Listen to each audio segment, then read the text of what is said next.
Hi welcome back. ಇವತ್ತಿನ special jackfruit seeds chutney powder ಮಾಡೋದು ಹೇಗೆ ಅಂತ ಹೇಳ್ಕೊಡ್ತೀನಿ. ತುಂಬ ಡಿಫ್ರೆಂಟ್ ಆದ ರೆಸಿಪಿ ಮತ್ತು ಈಸಿಯಾದ ರೆಸಿಪಿ, ಸೀಸನ್ ಸ್ಪೆಷಲ್ ಅಂತಲೇ ಹೇಳ್ಬೋದು. ಯಾರೆಲ್ಲ ನನ್ನ ಚಾನಲ್ ಆಗಿ ನೋಡ್ತೀವಿ ಲೈಕ್ ಮಾಡಿ ಸಬ್ಸ್ಕ್ರೈಬ್ ಮಾಡಿ ಪಕ್ಕದಲ್ಲಿರೋ ಬೆಲ್ ಬಟನ್ ಒತ್ತೋದು ಮರಿಬೇಡಿ. ಅದಕ್ಕೆ ಜಾಕ್ ಫ್ರೂಟ್ ಸೀಡ್ಸ್ ಹಲಸಿನ ಹಣ್ಣನ್ನು ತಿಂದು ಬೀಜನ ಬಿಸಾಕ್ಬಿಡಿ. ಈ ಥರ ಇಟ್ಕೊಂಡು ಈ ಥರ ಯೂಸ್ಫುಲ್ ಆದ ರೆಸಿಪೀಸ್ಗಳನ್ನ ಮನೇಲೇ ಮಾಡ್ಕೊಳ್ಳಿ. ತುಂಬ ಈಸಿ, ಟೇಸ್ಟಿ, ಹೆಲ್ತಿ ಕೂಡ. ಜಾಕ್ ಫ್ರೂಟ್ ಸೀಡ್ಸ್ ಏನಕ್ಕೆಲ್ಲ ಯೂಸಸ್ ಇದೆ ಅಂತ ನಿಮಗೆಲ್ಲರಿಗೂ ಗೊತ್ತಿರುತ್ತೆ. ಇದನ್ನು ಸ್ಟವ್ ಹಚ್ಚಿ ಒಂದು ಪ್ಯಾನನ್ನು ಇಡಿ, ಇದನ್ನು ಹುರ್ಕೊಂಬಿಡೋಣ, ಚೆನ್ನಾಗಿ ಫ್ರೈ ಮಾಡ್ಕೊಂಬಿಡೋಣ.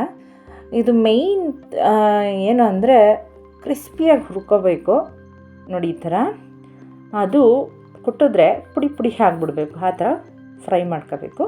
ನಂತರ ಒಂದು ಬೌಲಿಗೆ ಹಾಕಿ ಇದನ್ನು ಹಾರೋದಕ್ಕೆ ಬಿಡೋಣ.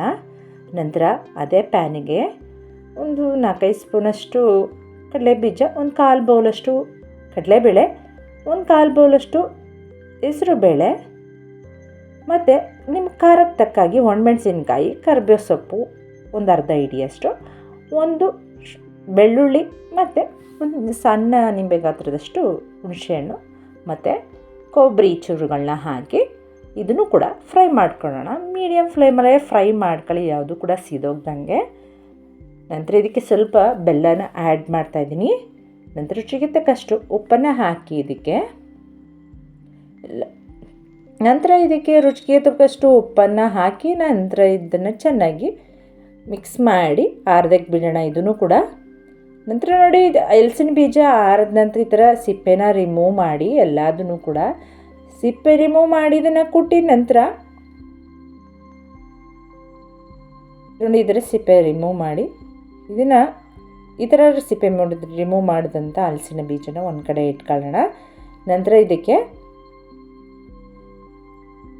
ಈ ಥರ ಪೀಸ್ಗಳನ್ನ ಮಾಡ್ಕೊಂಬಿಡಿ. ಬೇಕಿದ್ರೆ ಇದನ್ನು ಕುಟಾಣಿಯಲ್ಲಿ ಬೇಕಾದರೆ ಕುಟ್ಕೋಬೋದು, ಇದಿಲ್ಲಾಂದರೆ ಕೈಯಲ್ಲಿ ಈ ಥರ ಮುರಿದ್ರೇ ಮುರಿದೋಗುತ್ತೆ. ಈ ಥರ ನೋಡಿ. ನಂತರ ಇದನ್ನು ಸ್ವಲ್ಪ ಒಂಚೂರು ಬಿಸಿ ಮಾಡ್ಕೊಂಬಿಡೋಣ. ಇದು ಎಲ್ಲಾದರೂ ಸ್ವಲ್ಪ ಹಸಿ ಇದ್ದರೆ ಸ್ವಲ್ಪ ಫ್ರೈ ಆಗಲಿ ಅಂತೇಳಿ, ಇಲ್ಲಾಂದರೆ ಈ ಥರ ಪೀಸ್ ಮಾಡ್ಕೊಂಡು ಈ ಥರ ಹುರ್ಕೋಬೋದು.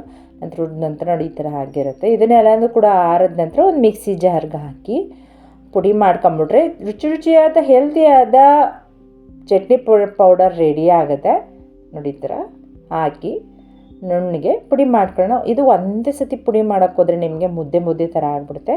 ಅದಕ್ಕೆ ಸ್ವಲ್ಪ ಒಂದು ಸಲ ಗ್ರೈಂಡ್ ಮಾಡಿ ನೋಡಿ ಅದಕ್ಕೆ. ನಂತರ ಇದು ಸ್ವಲ್ಪ ಆರೋದಕ್ಕೆ ಬಿಡೋಣ.